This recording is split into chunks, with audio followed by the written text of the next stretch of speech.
அனைவருக்கும் வணக்கம். Astro mind therapy அன்புலங்கள் அனைவரையும் இந்த புதிய வீடியோவில் சந்திப்பதில் பெருமகிழ்ச்சி அடைகிறேன். ஆஸ்ட்ரோ மைண்ட் தெரபி சார்பாக மாத அறிவுறுத்தல்கள்ங்கிற வீடியோ ஒவ்வொரு மாதமும் 12 ராசிகளுக்கும் போட்டு வரேன். அந்த வகையில் பிப்ரவரி 20 முதல் மார்ச் 20, 2026 கடக லக்னம் அன்று கடகராசி அன்புள்ளங்களுக்கு என்ன மாதிரி பலன்கள் ஏற்பட போது, அவர்களுக்கான அறிவுறுத்தல்கள் என்ன அப்படிங்கிறத அந்த வீடியோவில் பார்க்க போகிறோம். கடக லக்னம் அண்டு கடகராசி அன்புள்ளங்களுக்கான அறிவுறுத்தல்கள் என்பது மனதை அடக்கி விரயம் அல்லது இழப்பு தவிர்க்கும் மாதம். மீண்டும் உங்களுக்கான அந்த தலைப்பை அறிவுறுத்தலை கொடுக்கிறேன். மனதை அடக்கி விரயம் இழப்பு தவிர்க்கும் மாதம். இப்போ இந்த தலைப்புல இருந்தே புரிஞ்சிருக்கலாம், விரயம் இழப்பை தவிர்க்க முடியும் எப்போ அப்படின்னா மனதை அடக்கணும். அப்போ மனது சபலப்படுற மாதிரி ஒரு நிலையானதாக இல்லாமல் சிக்கல் பிடிச்சதாக மாறுறதுக்கான வாய்ப்புகள் உண்டு. ஏன்னா உங்களுக்கு அப்படி ஒரு யோகத்தை தரக்கூடிய அந்த செவ்வாய் உச்சமாக இருக்கிறார். 5-10 கூடையவன், நினைத்ததை முடிக்கக்கூடிய தன்மை கொடுக்க, அந்த வலிமையை கொடுக்கக்கூடியவன், அந்த ஒரு அருளை செய்பவன். அவன் 7ஆம் இடத்துல போய் உச்சமாக இருக்கிறார், மேலும் அஸ்தங்கதமாயிருக்கார். அதனால 5 கூடையவன் 7ல் இருக்கிறப்ப மனசு ஒரு வித குதூகலத்தில், அதற்கேற்றபடி சூழல், அதற்கேற்றபடி ஆட்கள், அதற்கேற்றபடி வாய்ப்புகள், ஒரு நல்ல இதெல்லாம் கிடைக்கிற மாதிரி அப்படியே ஓவராக இருக்கும். அது மனசை ஓவராக ஆட விட்டுட்டீங்க, மனதை அடக்கி ஒருமுகப்படுற நிலைமையில வேலை பார்த்தீங்கன்னா நல்லது. ஏன்னா பொதுவிலே செவ்வாய் தோஷம்பாங்க. அதில் 2ல் 7ல் 8ல் செவ்வாய் இருந்தால் கடுமையான தோஷத்தை செய்யும். உங்களுக்கு யோகாதிபதியாக இருந்தாலும் அவங்களோட இயல்பு வேகம், கோபம், மோடுமுட்டித்தனம் செவ்வாயோட இயல்பு. 7ல் இருக்கிறப்ப மற்றவங்க சூழல் எல்லாம் மோடுமுட்டித்தனமாக வேகமாக ஃபோர்ஸாக இருக்கும். ஒரு நிதானம் இருக்காது, சிக்கலை ஏற்படுத்தும். அவனும் 5க்குரியவனாக வரானா மனதில் அப்படி ஒரு ஒரு வெறித்தனம் வரும். இதெல்லாம் தேவையில்லாத சிக்கலை ஏற்படுத்தும். அதிர்ஷ்டத்தை கொடுக்கும் 5-10 கூட உச்சமாக இருந்தா. பாவக ரீதியாக உணர்ச்சி வசப்பட்டு ஏதாவது செஞ்சீங்கன்னா அதுவே பாதகமாக, பிரச்சனையாக, மரியாதை குறைவை ஏற்படுத்துகிற மாதிரி வந்துடும். அதனால தான் மனதை அடக்கணும். அண்ட் விரயம் தவிர்க்கும் மாதம் டைம். விரயத்தை எப்படி எதனால் அது மாதிரி சொல்கிறேன்னா, உங்களுக்கு 9ஆம் இடத்தில் குரு பகவான் 12ல் இருக்கார். அண்ட் சனி பகவானும் பார்த்தீங்கன்னாக்கா லாபத்தை கெடுக்கிற வேலையை பார்க்குறார், முயற்சியில் தடுக்கிற வேலையை பார்க்குறார். அப்போ முயற்சி பண்ணாமல் இருந்தீங்கன்னா இழப்பு வரும், விரயம் வரும். அந்த வேலையை அவர் பார்க்குறார். மேலும் உங்களுக்கு தேவையற்ற பகை, விரோதம், இல்லாட்டி உடம்பு சரியில்லாதமோ போகிறது, அந்த வேலையும் பார்க்குறார் சனி பகவான்.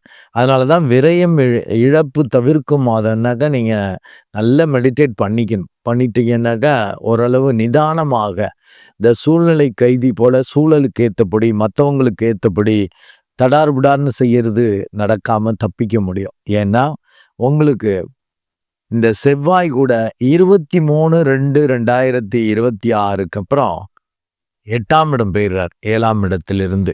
ஸோ 8ஆம் இடம் வலுக்குது. உங்களுக்கு 5 கோள்கள், குறைஞ்சபட்சம் 4 கோள்கள் பர்மனண்ட்டாக இருக்குது.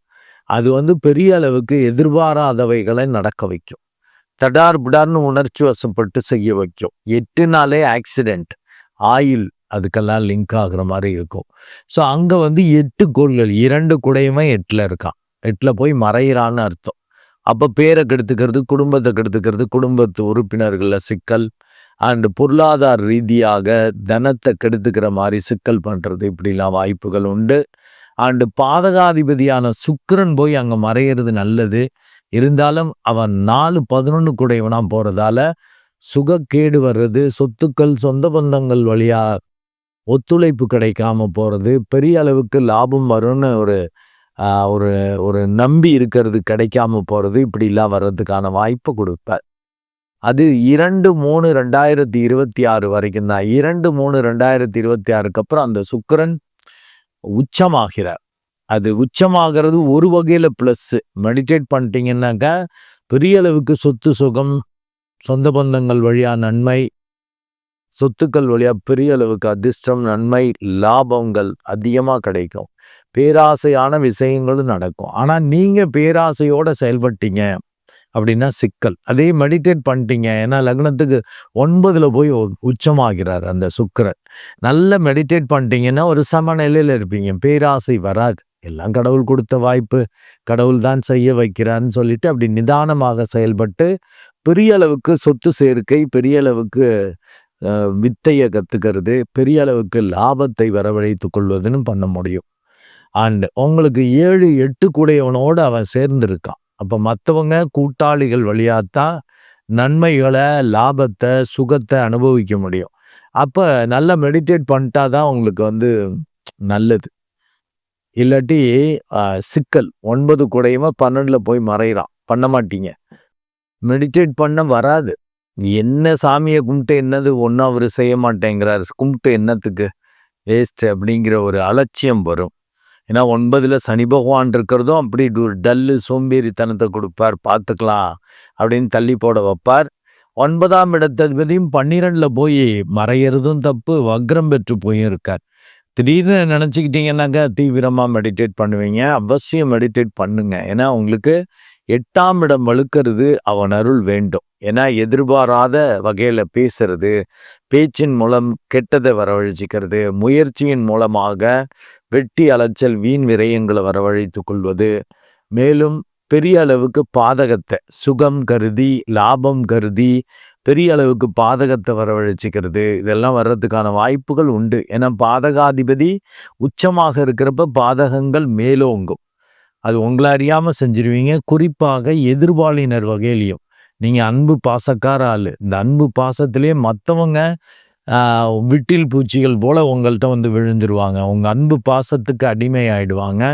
நீங்களும் அந்த ஒரு மனசு ஒரு சமநிலை இருக்காது. குழப்பங்கிறது அன்பு பாசம்ங்கிறது ப்ளஸ் அப்படின்னா கடக லக்னத்துக்கு, கடகராசிக்கு குழப்பங்கிறது நெகட்டிவ். குழப்பத்திலேயே ஏதாவது சிக்கல் பண்ணிடுவீங்க.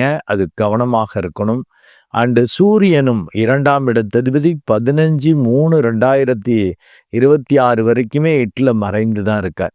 அப்போ பெரியவங்க, மூத்தவங்க, குடும்ப உறுப்பினர்கள், அரசியல்வாதிகள் போல அதிகாரத்தில் உள்ளவர்கள் அவங்கள்ட்டெல்லாம் முறிவு பிரிவு வராதபடி ஜாக்கிரதையாக இருக்கணும். அதே 9ஆம் இடத்துக்கு அவர் போன பிறகு தட் இஸ் 15/3க்கு அப்புறம் 15/3க்கு அப்புறம் அடுத்த தந்தை போன்று உள்ளவங்களுக்கு உடம்பு பிரச்சனை, சிக்கல்கள், அவங்களுக்கு ஏதாவது இந்த ரொம்ப உடம்பு முடியாமல் இருந்தால் அப்பாவை கவனிச்சிக்கிறது அதெல்லாம் பண்ணணும்.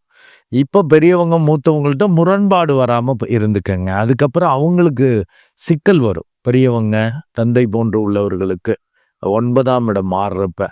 அதனால் உங்களுக்கு 8ஆம் இடம் ஹெவியாக வலுக்குது. 9ஆம் இடத்துலையும் 7, 8 கூடைய சனி பகவான் இருக்கிறார்.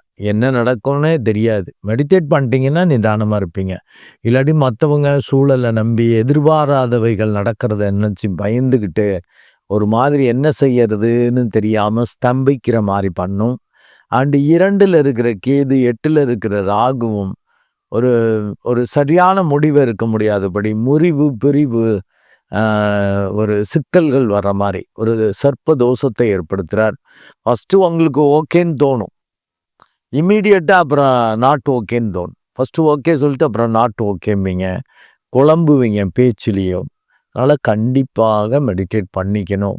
உங்களுக்கு சர லக்னம்ங்கிறதுனால 11ஆம் இடம் பாதகாதிபதி. பாதகாதிபதி 2/3/2026 உச்சம் பெறுவது அவ்வளவு நல்லதல்ல. அவனும் களத்திரக்காரகனாக இருப்பதால எதிர்பாலினர் வகையிலையும் பாதகங்கள் பிரச்சனைகள் வரும். அவங்க உங்களை விட வயசு கம்மியாக இருக்காங்கன்னு அலட்சியமாக ஜாலியாக அன்பாக பிஹேவ் பண்ணுறது பழகிறதோ கூடாது. இல்லை உங்களோட ரொம்ப வயசு கூட, என்னை விட 5 வயசு 10 வயசு 20 வயசு கூட அப்படின்னு அலட்சியமாக ரொம்ப பாசமாக ஒரு ஒரு விழிப்புணர்வு இல்லாமல் பழகுனீங்கன்னாக்க கெட்ட பேர் தான் வரும். ஏன்னா 8ஆம் இடம்ங்கிறது ஆயுளுக்கும் சொல்லும், ஆக்சிடெண்ட்டுக்கும் சொல்லும், தாம்பத்தியத்துக்கும் சொல்லும். ஏன்னா ஏற்கனவே 2, 3 வரைக்கும் ராகுவோடு சேர்ந்திருப்பது எதிர்பாலினர் வகையில் சிக்கல் பிரச்சனையை உருவாக்கும். சனி பகவான் போன்று வேலை செய்யக்கூடிய ராகு அவர் பாதகாதிபதியோடு போகிறப்ப புதிய நபர்கள் வேற்று மதத்தினர் வழியாலாம் சிக்கல் வரும். ஒரு ஆண்னா பெண்ணிடம் கவனமா இருக்கணும். பெண்ணா ஆணிடம் கவனமா இருக்கணும். அடுத்து 2, 3க்கு அப்புறம் பார்த்தீங்கன்னா, வயதுக்கு பொருத்தமில்லாதவர்கள் வழியாகவும் சிக்கல்கள் வரும். அதனால நல்ல மெடிடேட் பண்ணிக்கங்க. உங்கள அறியாம செஞ்சுருவீங்க. 8ஆம் இடம் வலுக்கிறது அது ஆக்சிடென்ட் என்ன? ஆக்சிடென்ட்னா எதிர்பாராம நடக்கிறது தானே!